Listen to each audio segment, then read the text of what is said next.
Alright, for a quick project today, I wanted to make some handmade morale patches, but I don't have an embroidery machine and I don't have the patience to do hand embroidery with a needle. I've tried, it's just not my thing. Anyway, so I've been looking at some projects that Taylor Finney had been doing with Manifest Butter, and that got me testing this idea that I could draw on top of fabric, right? And so I did some testing. This is a piece of 500 denier coated Cordura, and this is all testing with various implements that I sort of had around to see what would work and how it would look and what I could sort of get away with. And I had this sort of bucket of various pens and pigments and that sort of thing to try. This was the testing. And of these guys, the Uni Posca markers, were, I think, the clear winners in terms of opacity and control and sort of all that business. So I realized I was going to need more than those two. So I got myself an entire kit of colors. Lots of colors. These are thinner than the other ones I had. They have a finer tip, but that worked out sort of just fine for me. And if you've never played with these before, when you open them up, they look like this. They've got no pigment in the tip, and you shake them for a while. There's a stirring ball in there to get the ink moving around, and you sort of press on the tip, and you shake and you press and you shake and you press, and eventually the color will sort of like. There's one. Will sort of trickle down and flood that tip. And that point forward, they're pretty well ready to use. I got these, I think, off Amazon. They're around. If you have a decent art supply store near you, that will probably do the trick. I don't, so there we go. So anyway, so I got those. And then did a little bit more testing down sort of here to try out some ideas and all that business. And then in terms of the actual construction of these, I went with a 3-layer approach. This is a piece of 500 denier coated Cordura. So it's water resistant. It's what I use when I make most of my bags. Is what I start with this for a shell material. But it's got some stiffness to it. But it's a little floppy still. And so I wanted to give it some body. And because this thing isn't going to... If this was going to get flooded with embroidery stitches, this would be way too thick and way too annoying to use for a material like that. But if this was going to get flooded with stitching, then you'd get some rigidity out of the thing, which is how most morale patches and that sort of thing that you're playing with work. So for me, what I did was I grabbed a piece of this. I had some of this kicking around.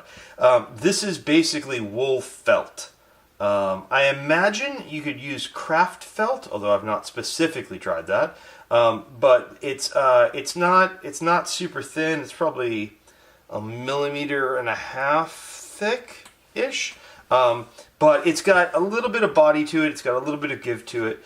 So anyway, so I got some of that, and then I got myself some. I already had this, but this is a 2-inch wide piece of. This is the hook side of the Velcro, and it is not the glue-on stuff. The adhesive back stuff is fine for if you're sticking it to a rigid surface. I find it's reasonable for that, but on cloth, I'm all about sew-on, and all my bags end up with the loop side sewn to them, so I end up with the hook side kicking around with not much to do for it. But this is what I do. So this 3-layer sandwich is how I make my patches. So this is wicked loud stuff. So what I do is I take this right here, and then this goes against the back, the coated side, and then this will get put on top of it, and then I stitch the edges in whatever shape I intend for it to be, and that gives it just the right amount of sort of body. If I have a patch that's too wide, this is 2-inch wide Velcro. I could buy 4-inch wide. I think you can even get 6 at this point. I mean, it's very, very wide stuff. It's kind of expensive. 4 would be okay. I've used that on some bags. But anyway, because I have this, if I need more width, I'm doing like a 3-inch radius round patch, and you'll see one in a second. I'll take 2 strips of this and put them side by side, and then I'll stitch them together flat over the 2 sides.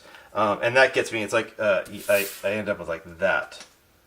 And you can see where I've removed the patch. In fact, that's the patch removed from it. And so the way this got made is just as I've described. This is Cordura on the outside. It is the Velcro hook side. You can actually see the seam through the middle. I have found that does not affect its ability to grab at all. And then I do a, I think in patch making, I think they call this marrow stitching, all the way around the edge. Practically speaking, for me, that means I set my machine, I have a very simple machine, to a zigzag stitch with a very short advancement per stitch. So you set whatever you want the width to be is of this guy is the width of your zigzag, and then I set the sort of the advancement of the stitch so that they're touching.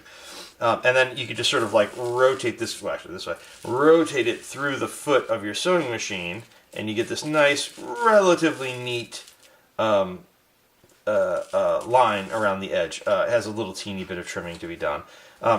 It's not perfectly circle, but it's a handmade thing. I'm okay with that. Second example of that would be this guy, and this is a more classic 2-inch wide by 3-inch long, which is that's like your standard flag patch size. And this is the exact same construction. So you can actually see right here, there's a little bit of the felt sort of showing through. Again, that doesn't really bother me on this, but it's just stitched on the edge all the way around, one lap, nice and neat. I didn't have to really do any trimming on the outside of this one. There's no seam here. And then that gets you a blank black patch. And then you bust out your marker kit and you get going. I found for a lot of the colors, this yellow, for example, that's a couple of coats of yellow, because the fabric, even though it's coated, does sort of suck up some of the stuff, so a couple layers gets you better opacity. Over here on these colors, I think that's 2 coats with the blue, and then the pink wasn't popping quite as hard as I wanted. So I actually I covered my first coat of pink with white, and got a nice coat of white on there, and then I put pink on top of that. These are very opaque.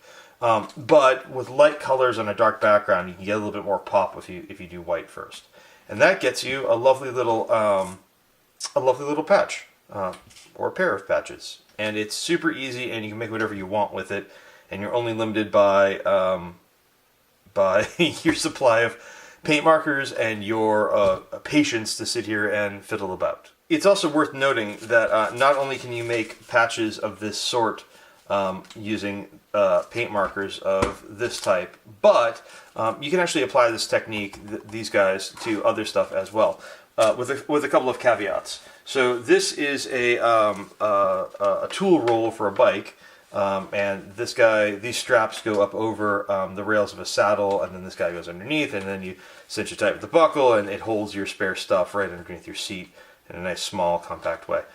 Anyway, that's not the point of this. This was my first testing of this style marker on fabric of this sort, and and there are a couple caveats here, right? So this is this is a prototype bag. So this is duck canvas cloth. Same thing you get out of like a pair of Carhartts or something like that. It's like a 10 or 12 ounce fabric.